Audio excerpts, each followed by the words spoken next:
जीत क्या होती है बहादुर? क्या होती है बाबा? बहुत अरसा पहले एक बहादुर खान पहाड़ की चोटी पर गया। वो देखना चाह रहा था कि दुश्मन का लश्कर कितना बड़ा है। दुश्मन के लश्कर में सिपाही बहुत ज्यादा थे।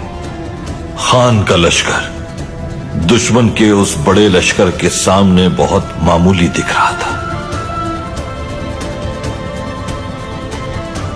खान का सिपह सालार उसके पीछे खड़ा था और सोच रहा था कि हम पसपा हो जाएंगे। उसने खान से पूछा, आप क्या सोच रहे हैं?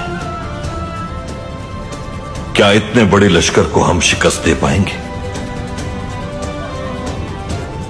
खान ने कहा कि मैं इस लश्कर को देखकर यह सोच रहा हूं कि अपने दुश्मन के इतने मुर्दा सिपाही कहां दफनाऊंगा मैं।